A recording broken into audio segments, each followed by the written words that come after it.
authorization of the State Department was in 2002, over 20 years ago.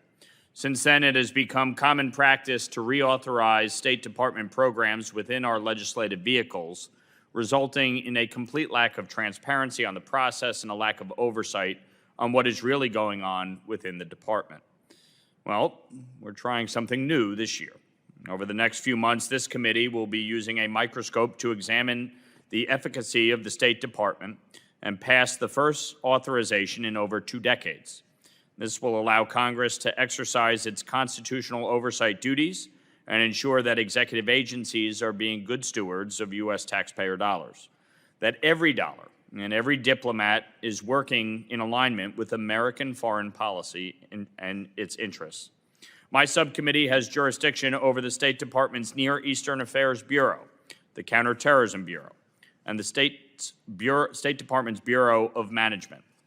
This hearing, the first one of the subcommittee, focuses on M-Branch, and more specifically, the Bureau of Administration within M-Branch. And I cannot think of a more appropriate place to begin. Simply put, the State Department would not be able to execute U.S. foreign policy missions without this vital administrative work.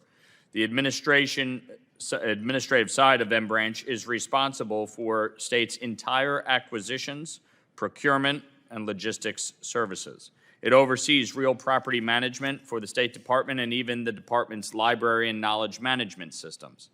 Given the significance of these responsibilities, the Bureau of Administration should execute its role with precision, prioritizing efficiency and effectiveness in its service delivery. However, that standard has not been upheld in its entirety. The Bureau of Administration has faced significant challenges, from personnel attrition to long delays in standing up systems to poor management.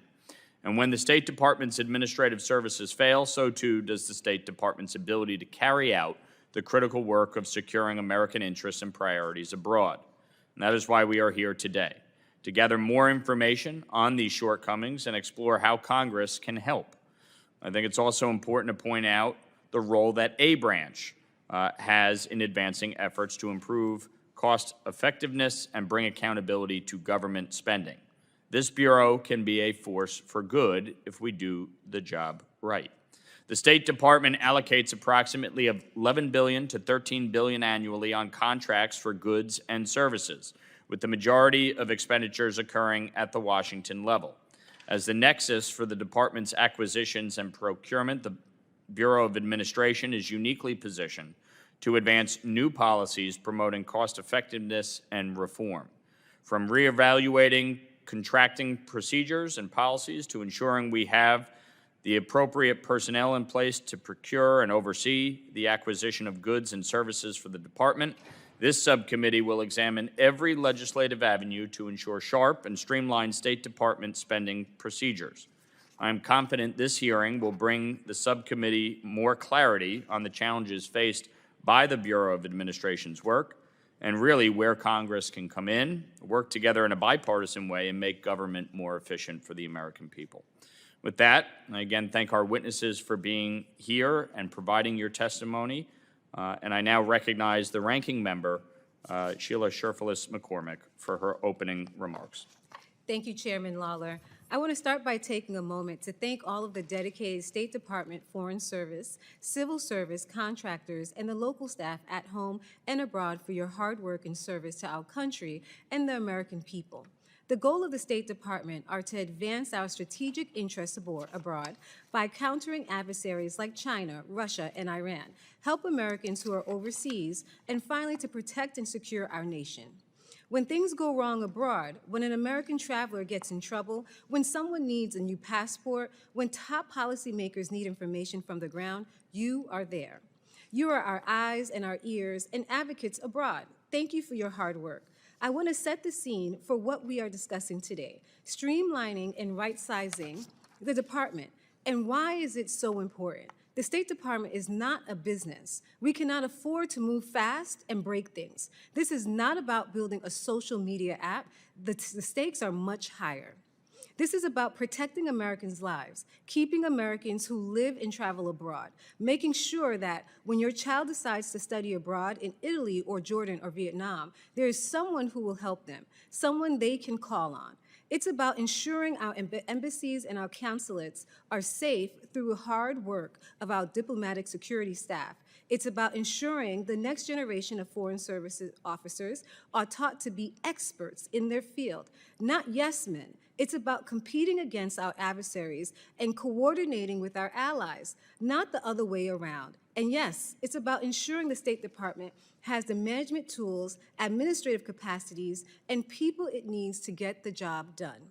My Republican colleagues would like you to believe that the Trump administration is the first to want to streamline or right-size the State Department, and that it can't be done without DOGE. This just is plain wrong, as is the hallmark approach of DOGE, which they use to break things first and ask questions later. Former Secretary of State Blinken began his tenure by laying out a modernization plan informed by actual data and input from department employees on how to bring the department into the 21st century and ensure it remains the world's premier diplomatic workforce. Similarly, my Republican colleagues might paint the work of DOGE to slash agencies like the state and its workforce as a brave endeavor that Democrats have been unwilling to carry out. However, those actions have been reckless and have hurt many innocent Americans. Congressional Democrats have repeatedly shown that we're ready and willing to engage in good faith, comprehensive, bipartisan State Department reform. Bipartisan state authorization efforts over the last few Congresses have yielded some real victories for the department, its workforce, and its ability to act in the best interests of the American people. We remain ready to build on those successes and continue our good faith bipartisan efforts on State Department and modernization efforts to ensure our diplomats and missions abroad are well poised to meet today's threats. I want to join the chairman in welcoming our panel today. Thank you for your service and your dedication to this country, and I look forward to our discussion.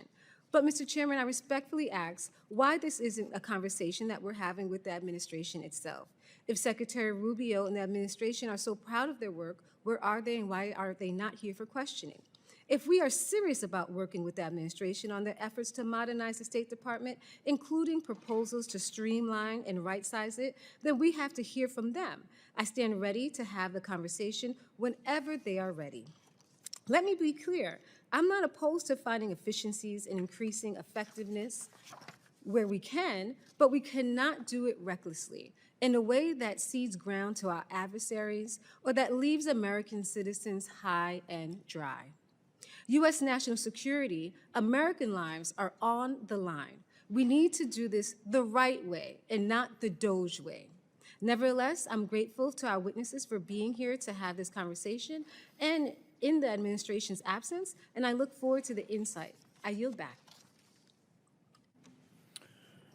Thank you to the ranking member. Other members of the committee are reminded that opening statements may be submitted for the record. We are pleased to have a distinguished panel of witnesses before us today on this important topic. The Honorable Carrie B. Shabaka, former Assistant Secretary, Bureau of Administration, U.S. Department of State. Ambassador Michael C. Polt, former U.S. Ambassador of Estonia, Serbia, and Montenegro, U.S. Department of State. This committee recognizes the importance of the issues before us and is grateful to have you here to speak with us today. Your full statements will be made part of the record, and I'll ask each of you to keep your spoken remarks to 5 minutes in order to allow time for member questions. I now recognize Ms. Shabaka for her opening statement. Chairman Lawler, Ranking Member Sherfilis McCormick, members of the House. Just turn on your microphone, please. Is it not? Thank you. Can you hear me better? Now. Great. Chairman Lawler, Ranking Member Sherfilis McCormick, members of the House Foreign Affairs Subcommittee on the Middle East and North Africa, and my fellow panelist, Ambassador Polk, I am honored to be here speaking with you as we explore ways to streamline administrative services at the U.S. Department of State, and I sincerely thank you for the invitation to be part of this conversation. I was fortunate to serve as the Assistant Secretary of State for Administration from 2019 to early 2021, and in a role that was established during the FDR administration. Though the responsibilities of the Bureau Administration have certainly evolved over the past 80 years, what has not changed is that the Bureau has always worked tirelessly to support the entire department and U.S. diplomatic efforts around the globe.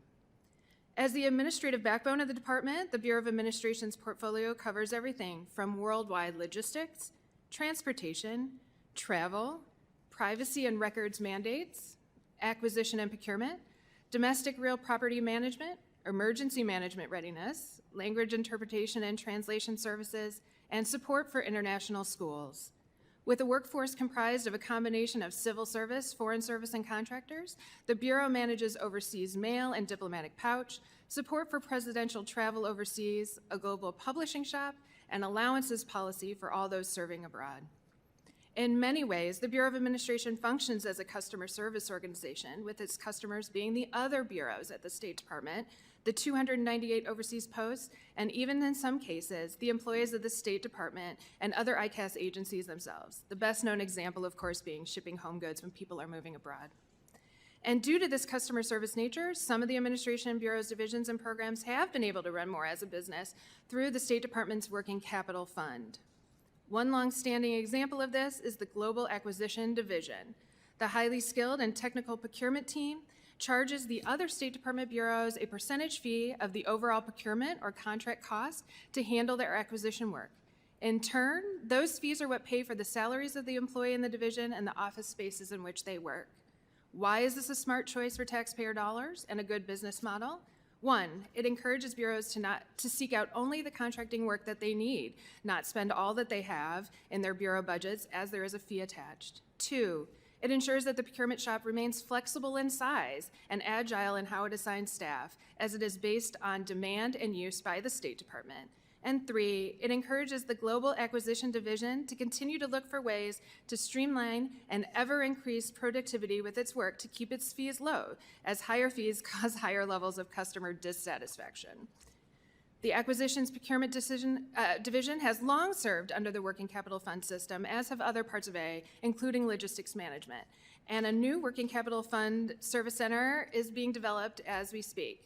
While I was Assistant Secretary, the real property management team and I were keenly aware of the age and deteriorating condition of several of our domestic facilities. This is not a unique story to the State Department, as many government buildings are in similar situations.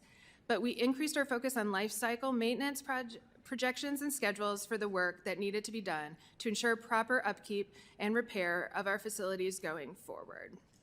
The team and I also pushed to complete long-standing projects that mattered to the people at the State Department and improved their quality and quality of their work environment. One notable project we completed was the opening of the D Street entrance at HST, which had been closed for 12 years and was the access point closest to the Foggy Bottom Metro. As you can guess, this matters quite a lot to the employees of the State Department on rainy, snowy, and windy days. Taking these efforts one step further, since I left the A Bureau, at the A Bureau, they have the Real Property Program developed with congressional approval, a working capital fund center for its domestic facilities. All State Department bureaus are charged a fee for the square footage of the space that they occupy. Those fees go into a fund that handle operational and maintenance work, but also accrue funds for general facility lifestyle maintenance and repair work across fiscal years for things like roof replacement and updating electrical systems. This saves taxpayer dollars by one, ensuring routine maintenance and upkeep is done on our government properties and not letting issues go by the wayside until situations are so dire and costs are astronomical to fix them. And then, of course, potentially having to come to Congress to ask for additional funds. And two, better understanding all the square footage that we have on hand, continually looking for ways to improve how the spaces are used. And as other bureaus are not going to want to spend more of their budget on fees for underutilized and unused space, when possible, the State Department will be able to exit building leases that may no longer be needed, therefore decreasing cost. Working capital funds have been a successful tool at the Bureau of Administration as they provide flexibility, cost saving, and responsiveness to the rest of the State Department, but technology is clearly another tool that the Bureau of Administration can further utilize to streamline its work. Like so many other government agencies and bureaus, the Administration Bureau is not alone in having aging IT systems. One of the biggest technological challenges in the A Bureau is the Integrated Logistics Management System, ILMS. IMLS is a product that works in tracking items that move from the United States to overseas and vice versa, following life cycles of State Department vehicles, armored and otherwise, and is utilized in the audits of inventory at embassies of physical property. This work is vitally important. However, ILMS is costly. Technologies have advanced since the original development of ILMS many years ago, and going forward, it is important to transition this work to new and improved platforms to continue to provide the best logistical support for the department. I can also envision other ways that technology can be helpful at the State Department, including machine learning and AI, to continue to streamline work in things like declassification and FOIA, and helping overseas allowances and language services. I'm happy to discuss this and much more, but now I want to turn the conversation over to you. There's so much good and vital work being done at the State Department and the Bureau of Administration. And I know I've only scratched the surface this morning. I welcome your questions. Thank you, Ms. Shabaka. I now recognize Mr. Polk for his opening statement. Thank you, Mr. Chairman. Mr. Chairman, Ranking Member Sherfilis McCormick, and distinguished members of the subcommittee. I am pleased to testify before you today regarding updating and strengthening America's diplomatic capabilities. I speak to you now as a private citizen, but one who has had the great privilege to serve our great country and the American people for 35 years in our diplomatic service. I've served 6 presidents and 11 secretaries of state, both Republican and Democrat, over the course of those 35 years. I offer to you a set of American diplomacy modernization ideas that a group of former colleagues and I published in September of 2022. Entitled Blueprints Toward a More Modern American Diplomacy, our proposals were supported by Arizona State University's Leadership, Diplomacy, and National Security Lab, with the participation of the Una Chapman Cox Foundation and the American Academy of Diplomacy. Our efforts were guided by 4 firm commitments. First, to work in full transparency with the State Department, Congress, and the many communities interested in these issues. Second, strict bipartisanship. Third, we remain convinced that because the United States should have the world's most modern and able diplomatic service, the State Department must change to earn its place at the center of U.S. foreign policy making and execution. And finally, we offered our blueprints to those currently serving our country's diplomacy at home and abroad. We addressed what we consider to be 4 important sectors of our nation's diplomacy. Our recommendations are mainly Foreign Service specific. They do not claim to deal with the full complexities of State Department operations or every element of potential State Department reorganization. What we have done is submit for consideration detailed descriptions of how to implement our 4 blueprints, including specific legislative and regulatory language. To the best of our knowledge, this is the first time this has ever been done at this scale. Our 4 blueprints address, first, the mission and mandate of the Foreign Service.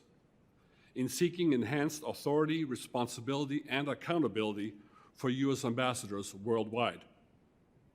Holding U.S. diplomatic leadership, career, and appointed from outside the Foreign Service to the same high standard of foreign policy and international leadership expertise. Third, empowering the State Department and the Foreign Service to play a more substantive role in the creation and implementation of U.S. foreign policy. And finally, fostering a stronger relationship between America's diplomats and the American public they serve.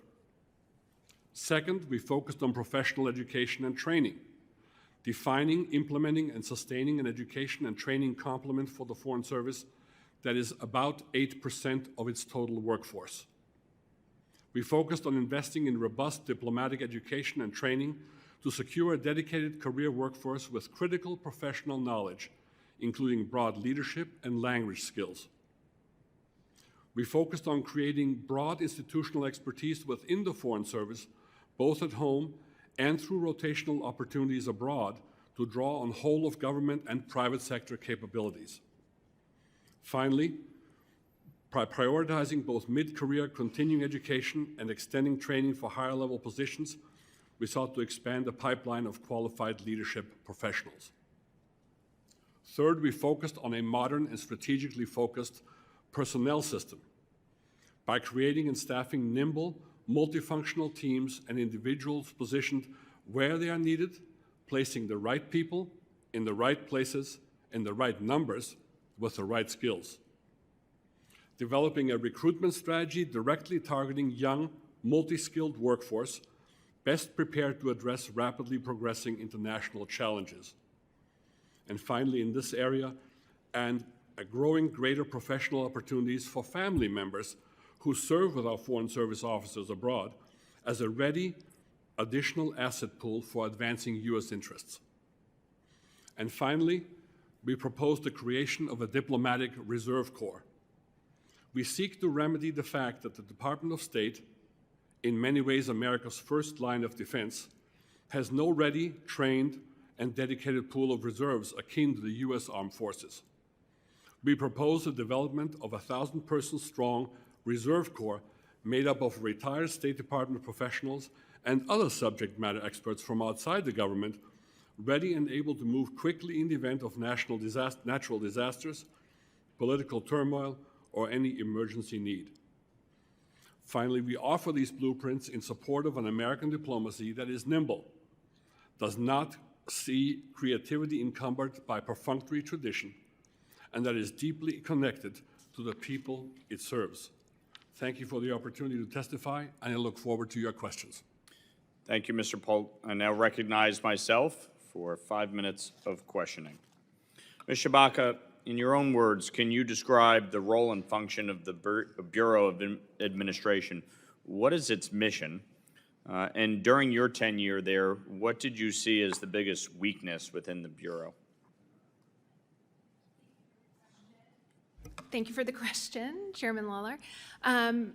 Like I said in my opening remarks, I really do feel like the Bureau of Administration is the administrative backbone of the State Department, focuses on lots of operations that the State Department, both domestically and overseas, really needs to support the work that they are doing abroad. So everything from, again, moving people's home goods to overseas school support to language services, also procurement, which we talked about already, both of us, in our opening remarks, that is obviously a vital part of providing services and additional support for the State Department. So I would say, again, it's the administrative backbone of the department. And again, as I mentioned, it's been around for 80 years, and though it doesn't have typing pools any longer or call centers in the same way that it did.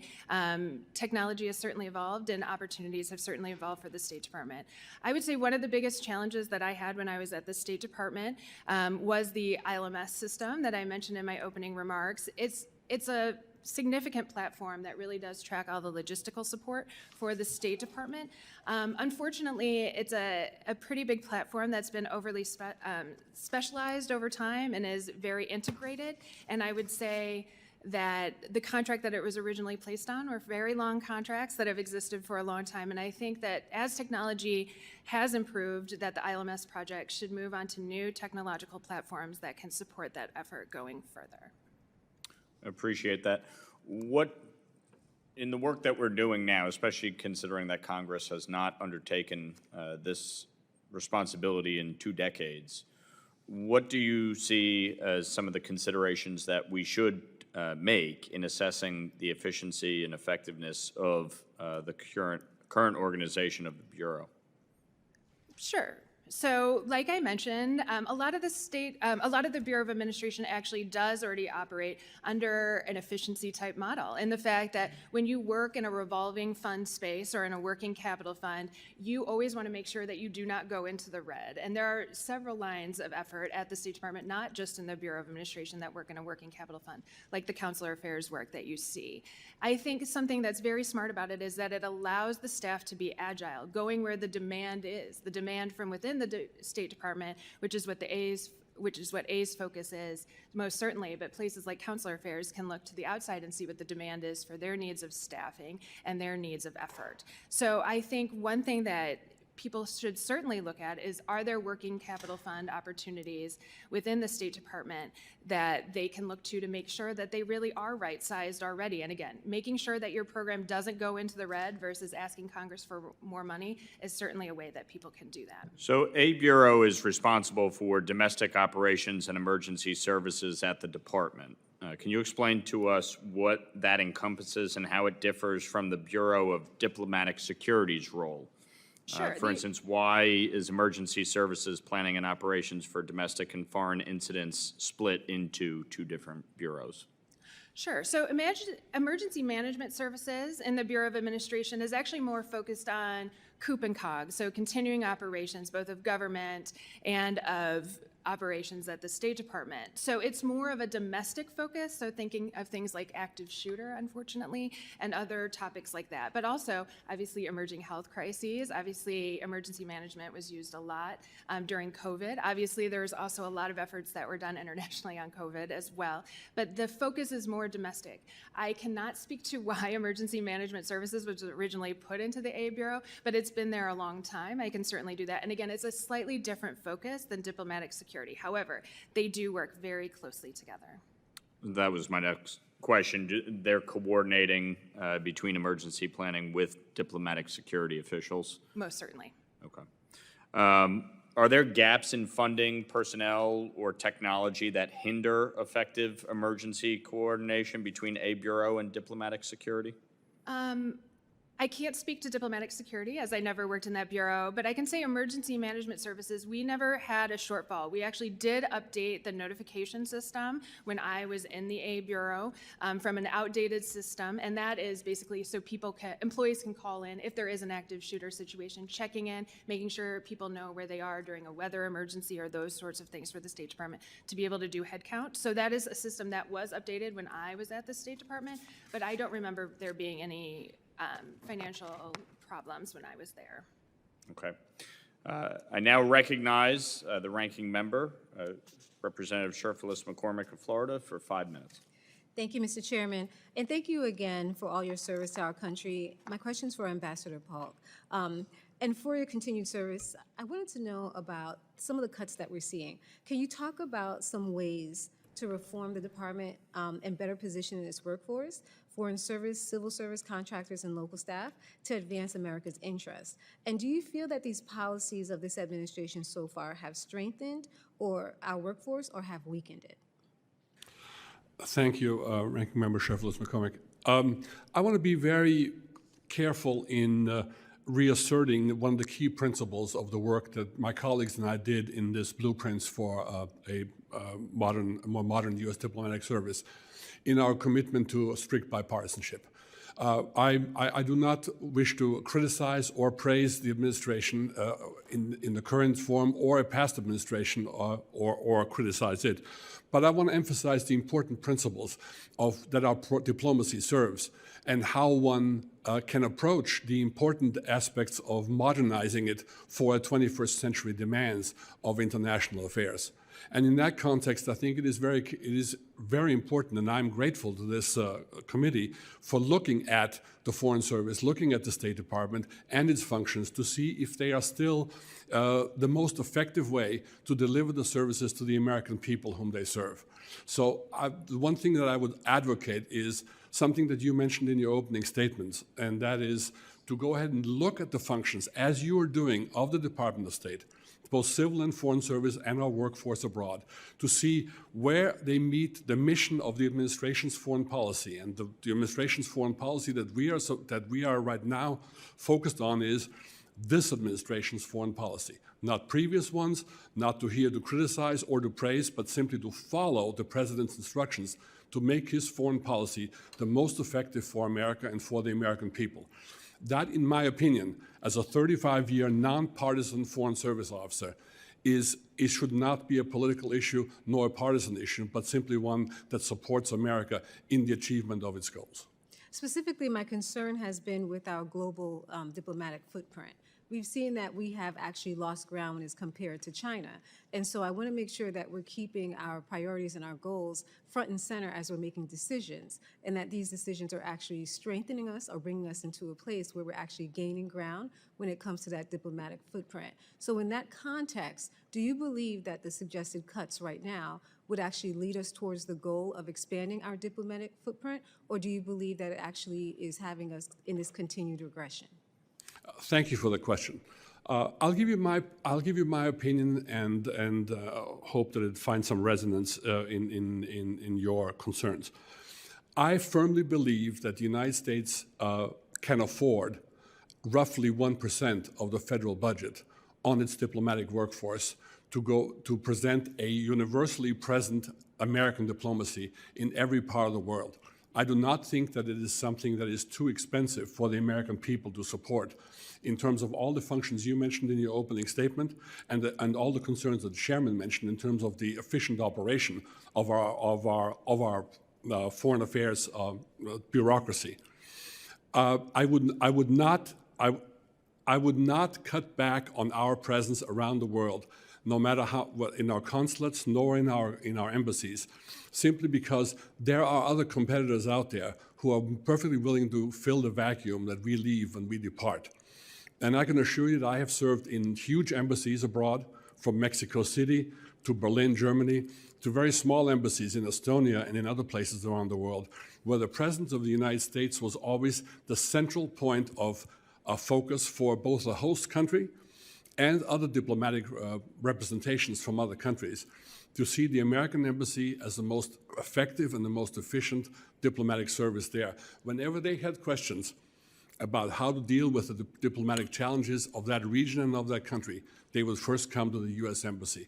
I think this is something that we would want to preserve. So I want to shift towards solutions before my time runs out. Are there any things you would recommend that would help us actually gain ground on our diplomatic footprint?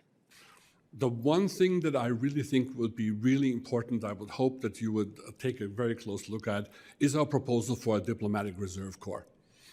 You know, when we deal with emergencies around the world, be they in Afghanistan, be they in Europe, be they in any part of the world, in Africa, be they in whatever the places where they be, we do not have a ready surge capacity in the State Department to meet those contingencies.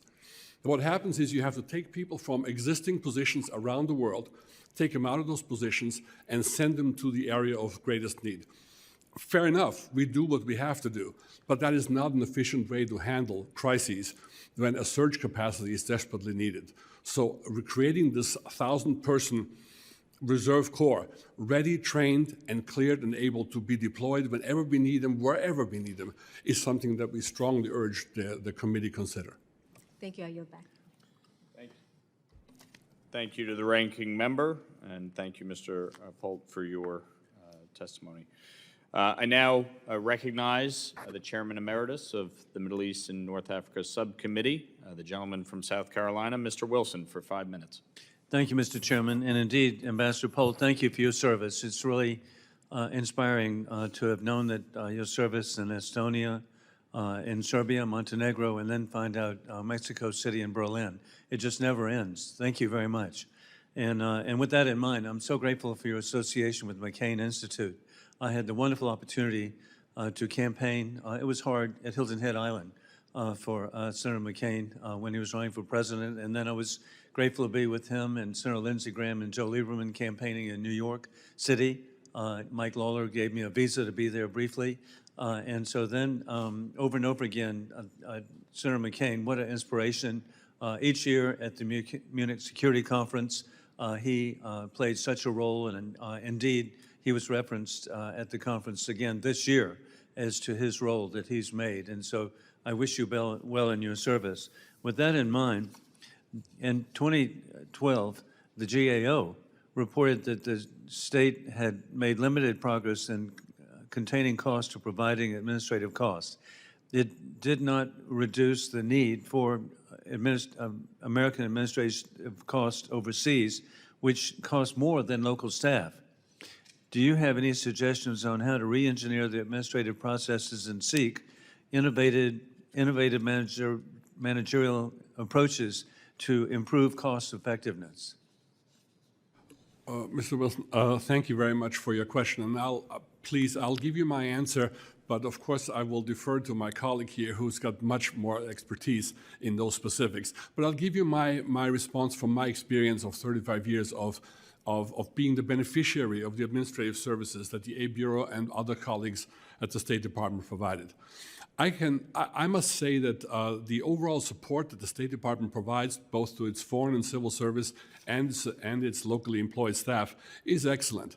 People try very, very hard to go ahead and make us capable to provide the services that we are to provide for the American people in whatever function we serve, political, economic, public affairs work, consular work, or the management staff of the embassy. So overall, I think we all deserve gratitude. We all deserve to give gratitude and applause to our colleagues who provide the services.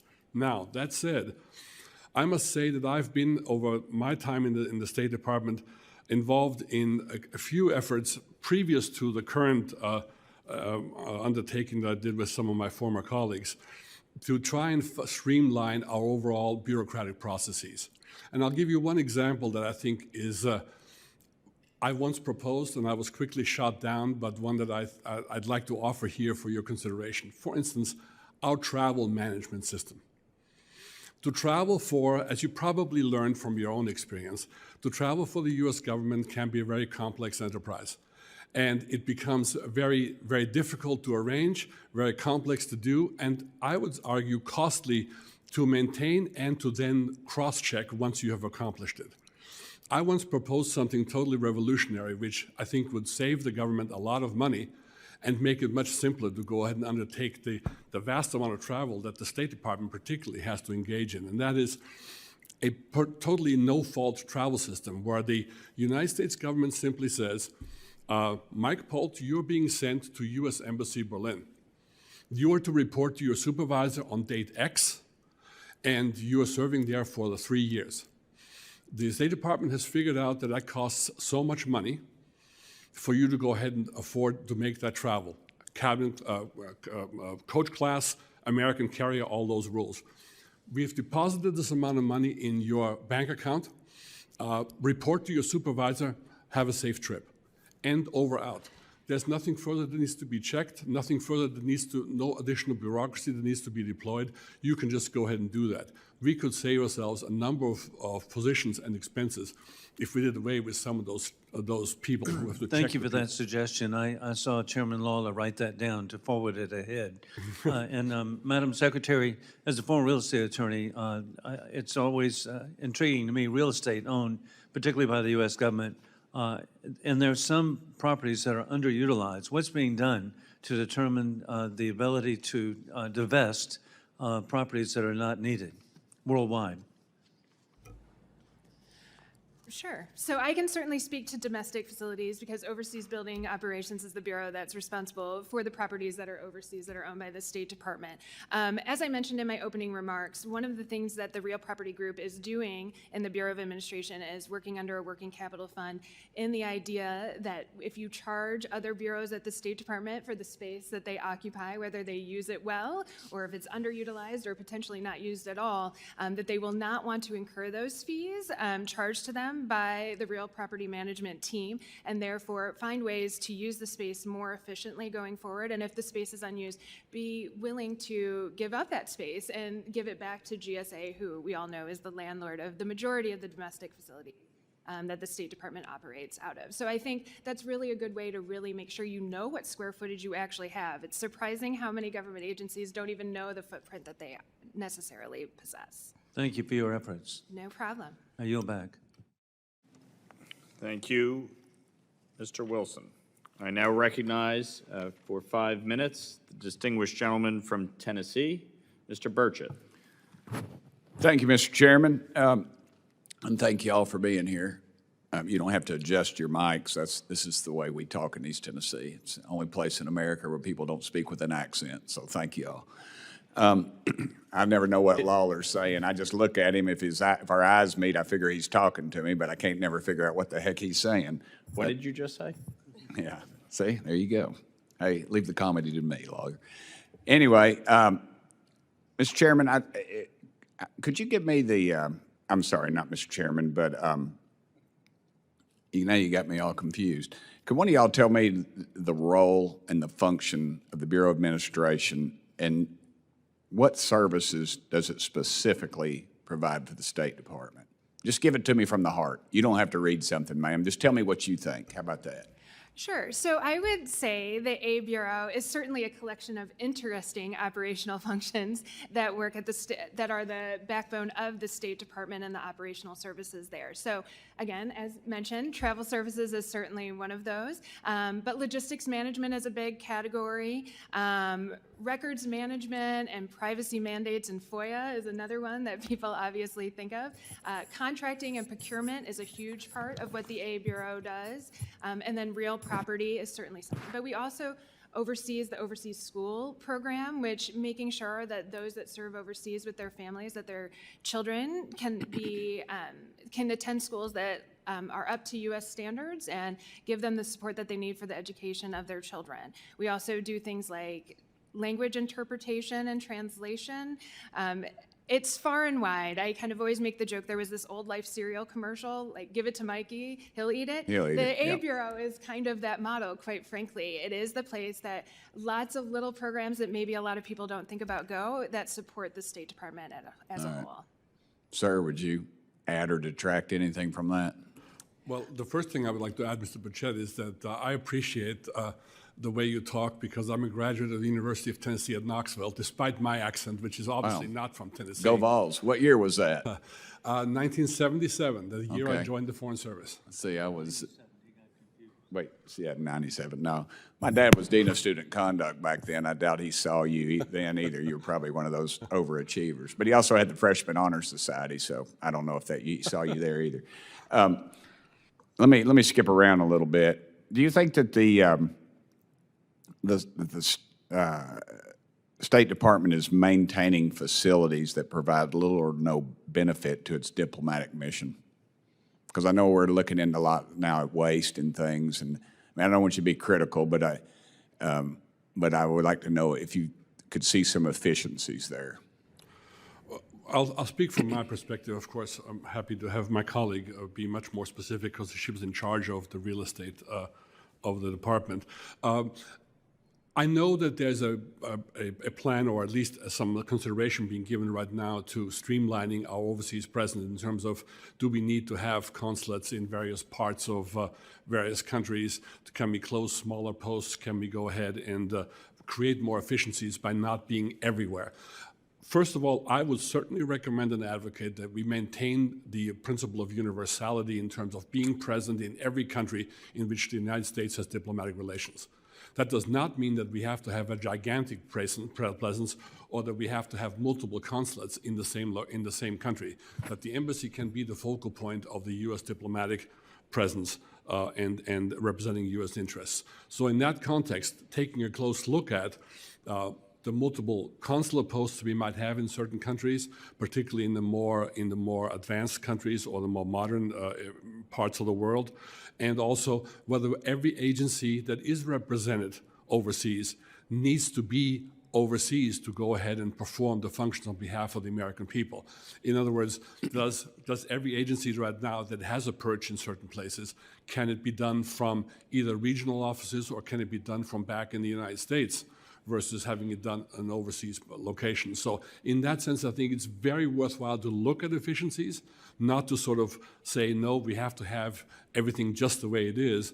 But I would always do it with the consideration of, let's not move the United States out of countries altogether in which we know that Chinese and other interests will very quickly fill the vacuum that we leave behind. Real quick, you mentioned Chinese. Something I have a real passion for, and I'm not sure if it's with you all or not, is reclaiming desert areas all across the continent of Africa. Everybody thinks Africa's a country, it's a continent, but they are reclaiming the desert through a process, or several processes, don't need to go into it. And I'm wondering, is that a function that you all would help facilitate through grants or something like that?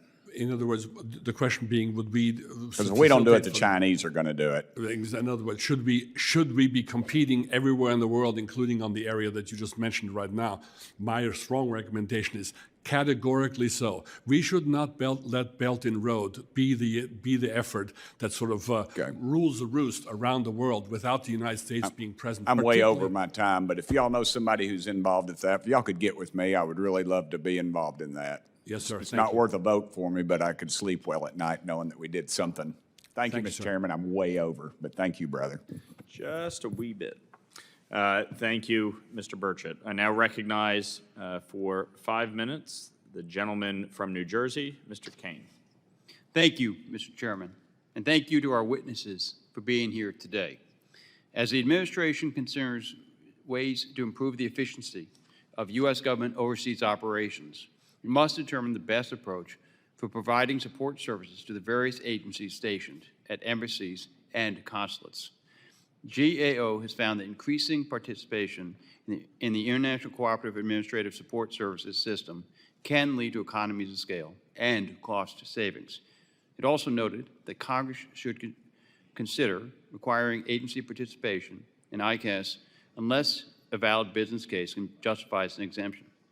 Can you explain the benefits and the challenges that might require the State Department to participate in ICAS? Thank you. Hi, thank you for the question. Right, the ICAS system is something that's well known to people that serve overseas, and obviously it's a voluntary participation by not only the State Department, but also the other departments that potentially have people that are serving overseas. And it provides an administrative backbone of the services that are provided overseas at embassies. I think the big question that kind of is outstanding is, should it be voluntary by the agencies that don't participate in it or do participate in it? And I think that that's a good question. I do think that generally consolidating services, which the A Bureau does, not only for the State Department, but for a lot of other agencies, like in delivering mail to people at their posts overseas, and moving all of their home goods and their office supplies and making sure that those are done in a consolidated manner. I think ICAS participation being voluntary is tricky, but it is a way to split costs also between different agencies that participate in it. So if you do work at the Peace Corps and you've got some folks that are at the embassy in a particular country, then they also participate in paying for the postal work that's done there and not having their own Peace Corps agency pay for that independently. So obviously there's some cost savings there. I do think it's a good idea for Congress to look into it. I know that there was a GAO report, I think back in 2012, that talked about this. So this has obviously been a topic that's been around. The ICAS system actually is run primarily out of MSS, so kind of the think tank part of the State Bureau under the management family. So, but obviously the Bureau of Administration has great involvement with it, specifically in the logistics management space. So you prefer a voluntary or a mandatory? It is currently voluntary. I know I that. think the I know that. recommendation I'm by asking- GAO was to have it not be voluntary. And what's your response to that? Again, it's a percentage of number of people that participate in it for other agencies. So having other people pay into that system makes sense because it is based on the size of how you participate at the embassy. Obviously, the State Department is usually the largest member of that team, so we obviously pay the largest share. But obviously, there are other organizations. Again, Peace Corps is just one. There's quite a few that have people overseas. DoD is also one that participates. Thank you. Ambassador? I would vote for making it mandatory simply because if we're all over there for the same team working for the same American people, the most efficient way to do it is for one agency to go ahead and provide these services that my colleague is proposing. So I think if you're going to be overseas officially for the United States government, I think you should participate in this system. Thank you both. If U.S. agencies, including the State Department, reduce their presence overseas, it may be even more difficult to gain economy of scale in providing administrative services at the post level. What are some options to help contain administrative costs for a reduced footprint? I think I understand the question. Are you asking if there are some places that maybe consulates no longer exist, how do you still provide economies of scale for administrative services? Is that correct? Yeah, I think regionalization, which is something that my colleague here on the panel mentioned as well, I think that's a good idea. There are examples of regionalization of lots of services. For example, in Bangkok, it's a service where there's a lot of financial processing that's handled out of the embassy there. For logistics management and shipping, the A Bureau has a pretty big presence at some ports in Europe as well. So I still think there is some regionalization that is possible. Also in the area of procurement, I know the A Bureau has an operation in Germany. I don't know that it's always the most cost effective because German labor laws are actually a little challenging and sometimes cause things to be a little more expensive. But I think there are some regional ways that you can do certain administrative aspects in regional parts of the world. Without compromising effectiveness? I don't think so. With technology the way that it is now, I don't tend to think so. I mean, you can have a procurement officer in Germany doing work for a country in Africa, and I don't see there being any downsides. I think also, if COVID taught us anything, that there are some things that can be done remotely and done in other places, and people can be responsive that way. Thank you. Mr. Chairman, I yield back.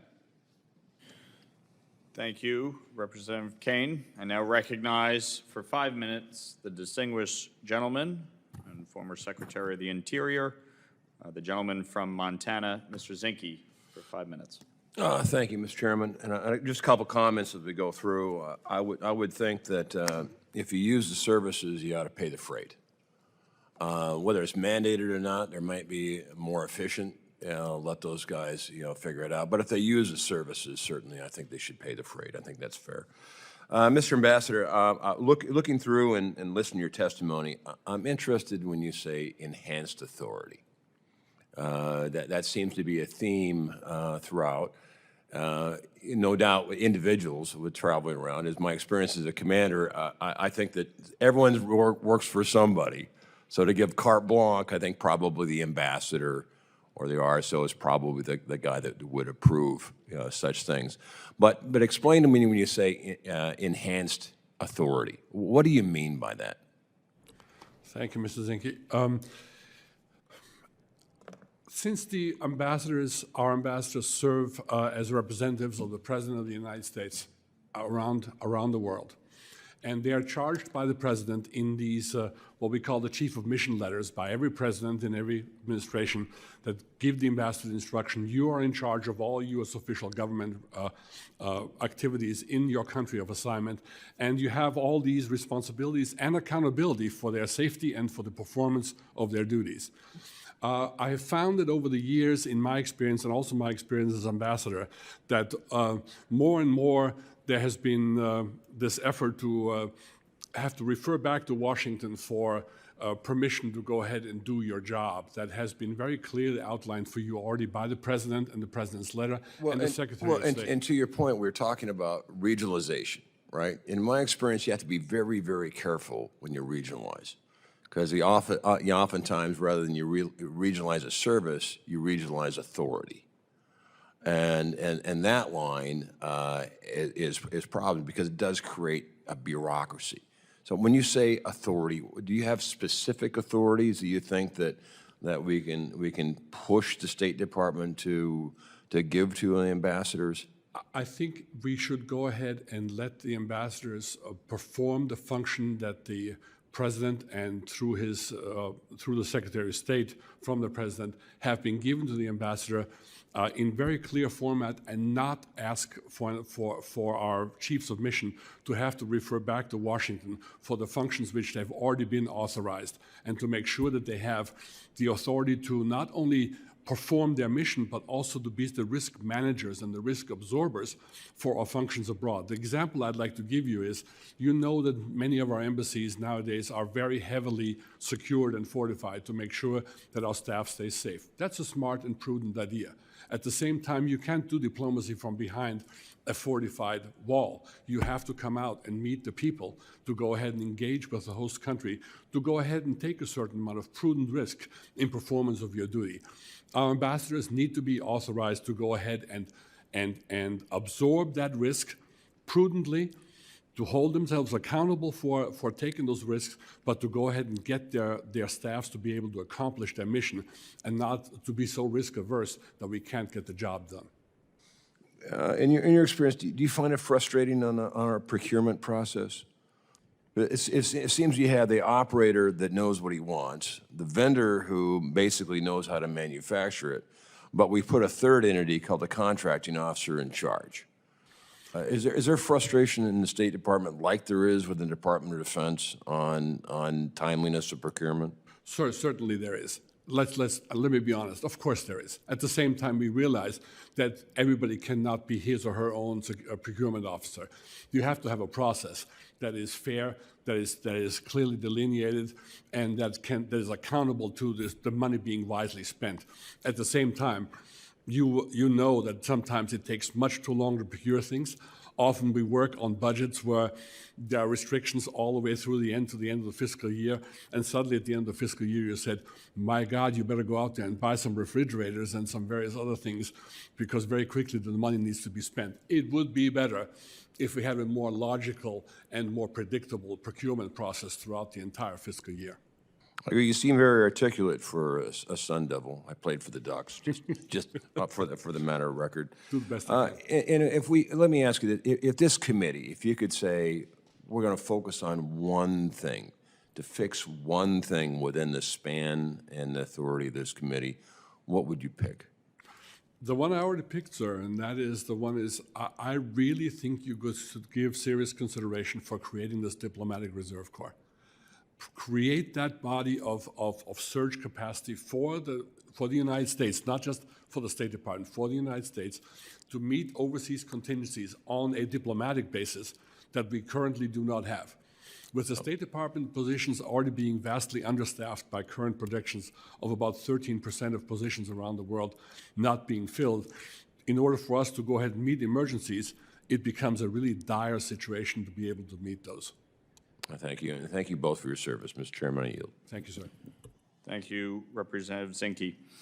Mr. Pohl, I just wanted to go back and drill down a little bit on the diplomatic reserve corps concept that you've put forth. I certainly think there's great value in it, obviously, when there are flare-ups around the world, being able to have some type of surge capacity, if you will, and get a diplomatic reserve corps there on the ground who has experience, especially in, specific geographic areas. I certainly see the value in it. How would you see that functioning within M branch or A branch within the State Department? How would you see that set up, and what is it that you think Congress should do to help get that on track? Thank you, sir. Mr. Chairman, we've proposed a 4-year ramp-up period of basically recruiting 250 individuals for over a 4-year period until you reach that 1,000-person mark. Where it would be situated in the department, I suppose that the right place would be in the M family, simply because M provides the overall umbrella for all of the platform services for our functioning both at home and abroad. At the same time, I think it would have to have the kind of rigor that our military reserve services has, in terms of once you sign up for this, and once you are trained for this and cleared for this, in other words, the American people have invested in you to go ahead and be ready, you have to also sign up to a commitment that when you're called, you go. Meaning that the next time we have to have a surge of, let's say, a consular function in Doha after the departure from Afghanistan, and you are now a trained consular officer, and you said, we need 100 of you to go ahead and go to Doha, and you need to leave this weekend. You get on the plane and you go. In other words, it has to have the kind of rigor that is not traditionally used in the State Department parlance. We need to have the kind of discipline and the kind of requirement that once we invest in this, that it actually does happen when we need you. And that's the most important part. One of the concerns that I've heard in the past is we can't enforce that kind of rigor in the State Department. We're not military. I would beg to differ. I think we can. Appreciate that. Anything else you have? Okay. Well, I appreciate you all coming here today and providing your testimony. I thank the witnesses for their valuable testimony and the members for their questions. The members of the subcommittee may have some additional questions for the witnesses, and we will ask you to respond to these in writing. Pursuant to committee rules, all members may have 5 days to submit statements, questions, and extraneous materials for the record, subject to the length limitations. Without objection, the committee stands adjourned.